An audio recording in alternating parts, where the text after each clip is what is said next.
Welcome back to Doc's Hot Shop and Forge. So today I thought we'd go through the making of a specialty draw knife. This one is based on item 54 from the mastermyr find. It's not an exact replica, it's significantly bigger than the original. And it's a bowl maker's draw knife for roughing out bowls in soft timbers. This one will be, as the original, forged from steel and wrought iron welded together. What I don't have information on is the actual welding technique used by the original smith. So I've gone with the technique that I'm most comfortable with, which is a flat lamination and then forge out to guide the steel to be on the cutting edge as opposed to just lying on top of the wrought iron. So hopefully that'll be clear during the video. Where it isn't clear, I will add a bit of voiceover and add a little bit of extra context just to explain what I'm doing and why I'm doing it. So without further ado, let's get this hot and let's get underway. Okay, so at this point I forgot to switch on one of the microphones, either the receiver or the transmitter, but anyway, so at this point I'm drawing out the steel for the cutting edge on the draw knife. So there's a piece of spring steel that was 30 millimeters wide that I'm drawing out to 10 mil wide by approximately 6 mil thick. So I'm going to endeavour to keep a reasonable voiceover going. So as I progress, it gets longer and longer, as you'd expect. This is going to govern how long I draw out the wrought iron for the body. So it's a small piece, a bit tricky to hold at times.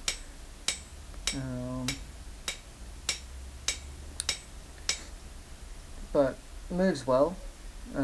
It's a nice piece of steel, so it's not proving too difficult to draw out at this point. I won't show you all of that, so in a moment it'll cut through to drawing out the body, the wrought iron for the body. Suffice to say that we end up with sufficient steel. So now I'm drawing out the wrought iron. This has to be worked significantly hotter than mild steel or even some of the antique carbon steels, because it's prone to delamination. And in fact, you can see, if you look carefully on this piece, that there is a spot which is delaminating. That's one of those issues that I had with this right through the making of the Viking tongs a couple of months back. This is an offcut from that project. So you can see on that top corner there, that slightly darker spot, that's an area of delamination. So I've about got it to size. I'm just quickly doing a bit of tidying up, straightening it out. I will be setting up to cut it in a moment, and then drawing out the cut end to match. So you can see the areas which are slightly darker are actually delamination there on the right hand edge. So as indicated there, I'm also indicating where I'm intending to cut roughly. So I'm going to get it hot again, and we'll set up with the hot cut. And you'll see how easy wrought iron cuts. It really does like to move.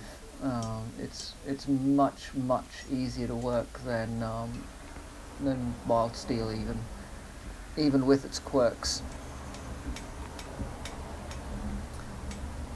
So just tweaking the end just to bring that down to size. So in a moment we'll get the edge ready. Now for this project I opted to tack it in place, just because it's a simpler way to do it. It reduces the risk that as I move it out of the forge it's going to fall off and I have to start again and so on. So that's pretty close to size, so about 12 by 12 I think I drew it out to. So we're now pretty much ready to do the welding, and here comes the first weld. And that's pretty much tacked in place. So now the rest of this process is all about making certain that the weld has taken, and that we get everything down to the right dimensions. Flux makes things particularly slippery, so yeah, I do end up dropping it a couple of times, which is a bit annoying and somewhat embarrassing. But that's pretty much welded in place now. I'm going to give it a little more borax, because I'm about to forge in that seam, and that in itself is a welding operation. So flux the two scarves at the end, and so here we go, just quickly refining that weld, doing the scarf joint now at one end. So the little remnants of the tack welds will actually be ground off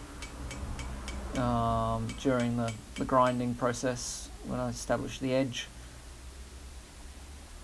So you won't actually see those at the end. So doing the other scarf.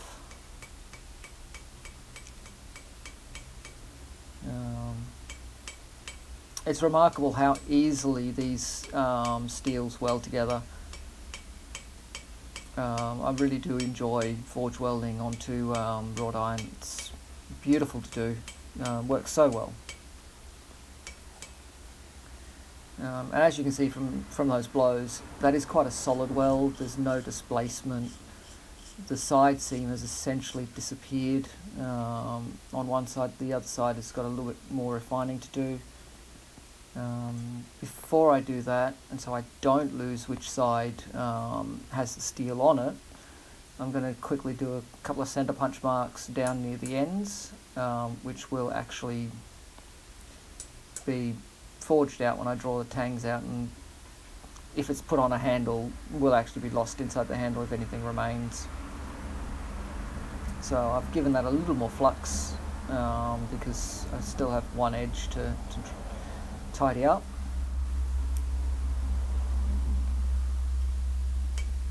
And now it's a matter of forging it down to the original wrought iron backbone size. So that was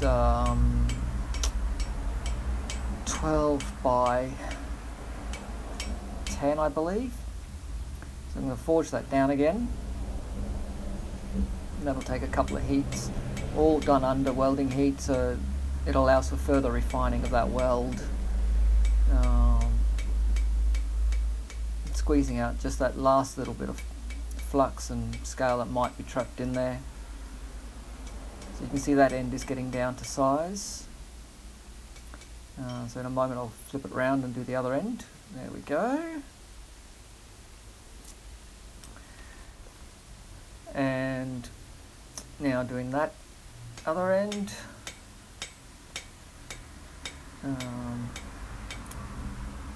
It's a very standard drawing out. weld refining procedure. Aiming to keep it as uniform as you can. So that bow doesn't make any difference. I'll be straightening that in a moment.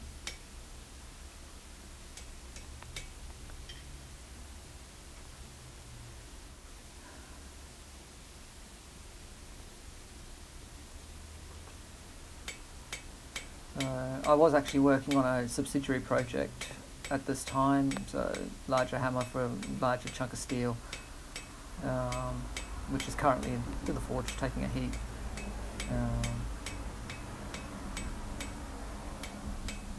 More on that a bit later on.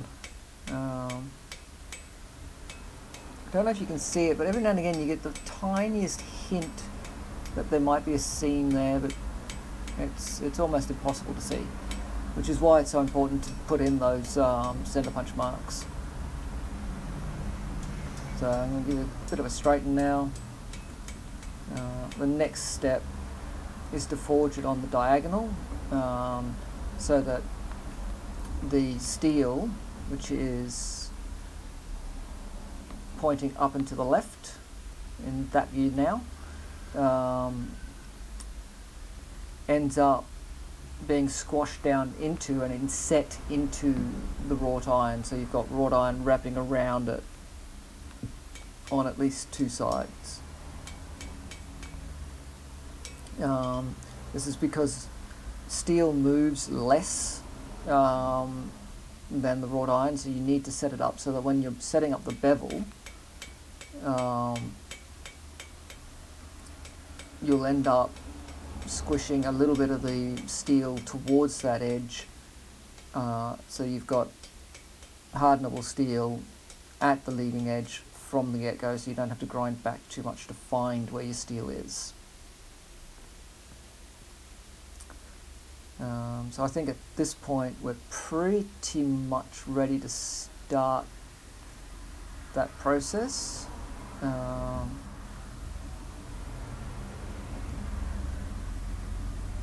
here we go on the diagonal.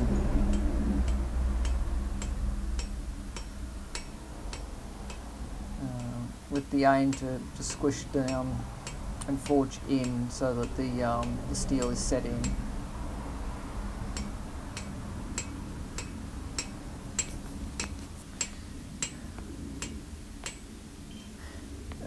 So that will take a couple of heats. Oh, bonus gratuitous welding shot. So this is another piece. This is two large chunks of wrought iron that I welded together for another project because I needed a bigger mass to work with. I only kept that in there because the sparks were quite spectacular in one shot. So continuing to draw out on the diagonal, so you have to keep it straight, so you kind of lose part of that edge that gets squished out, but if you're careful you'll end up with a rectangle more or less the same dimensions as the backbone wrought iron before you weld it on the steel. It'll end up a little bit longer, which is not a bad thing. And in this case I'm aiming for a final thickness of about 6 millimeters. So at this point I'm just marking which side, which of the narrow edges has the steel incorporated, so I don't lose that.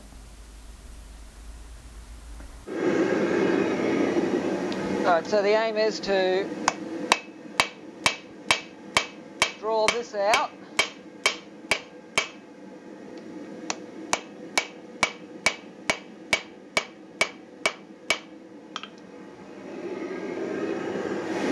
Along the way, we also got to take a slight twist out of the blade as well.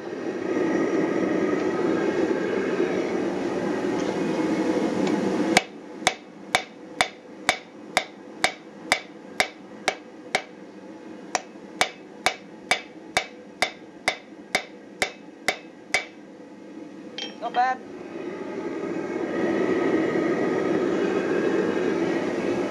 a suspicion the handle for this was a T-piece that went across and bridged the two tangs.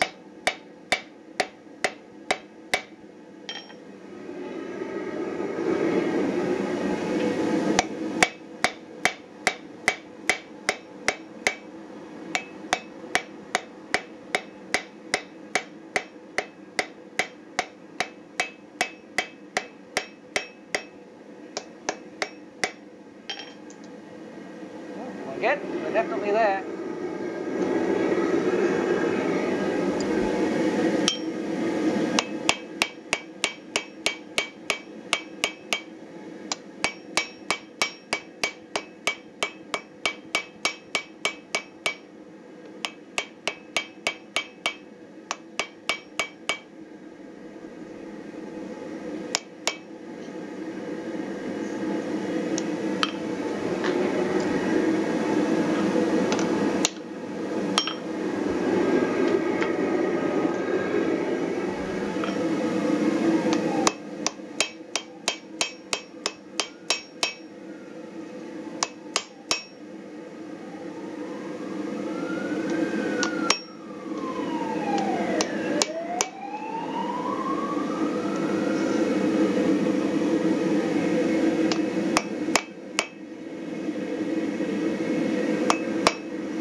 That's a bit better.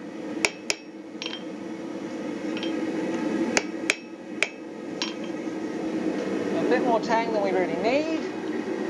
Always good to have a bit more.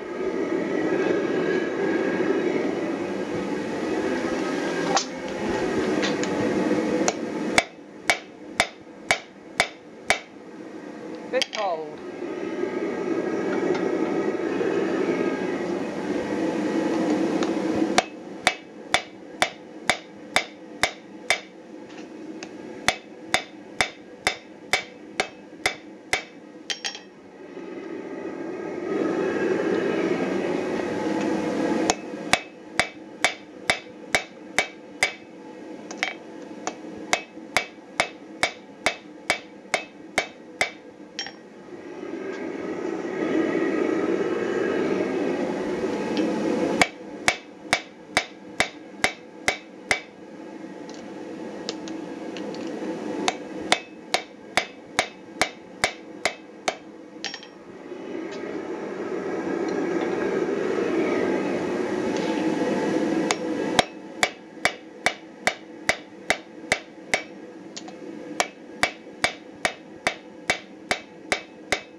Now to panish that a little bit.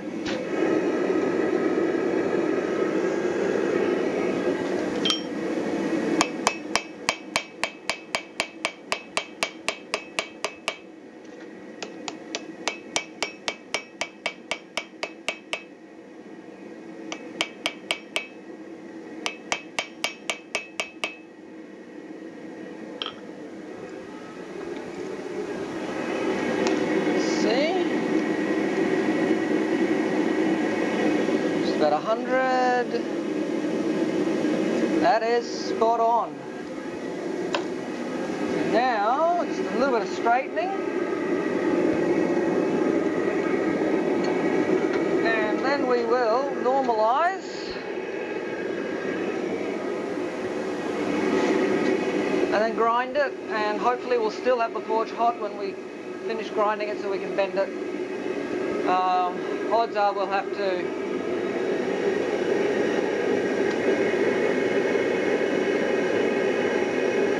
grind it and then bend and heat treat tomorrow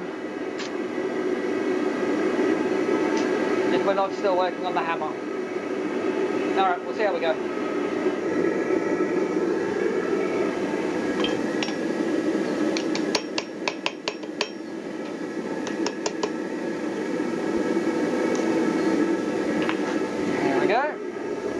Get the whole of the edge a little bit warmer, and then we'll let it cool off slow.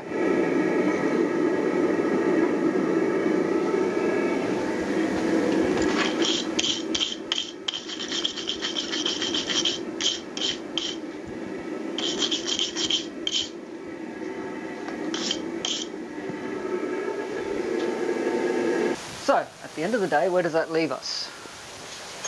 It leaves us with the draw knife ready to grind. The hammer is normalising, it's all ready to go. Didn't quite get it to length, I think I'm about 1 centimetre short overall, what with grinding losses and whatnot for the faces, which is a bit unfortunate. I probably could be a little more aggressive with the peen, but I like the curves that it's got at the moment. They're a little more pleasing to the eye than the original. I'm wondering how much rust losses could change that profile anyway.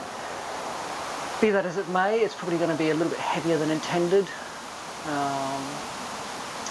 But as far as a handmade replica, I think it's a valiant and a good effort. So catch up with the next one when I'm grinding and finishing up these two. And yeah, if you like the video, hit the like button. Please do share on social media. Do hit the subscribe button if you haven't already. And I will see you for the next one. Do make time to get out there and have some fun in your shop.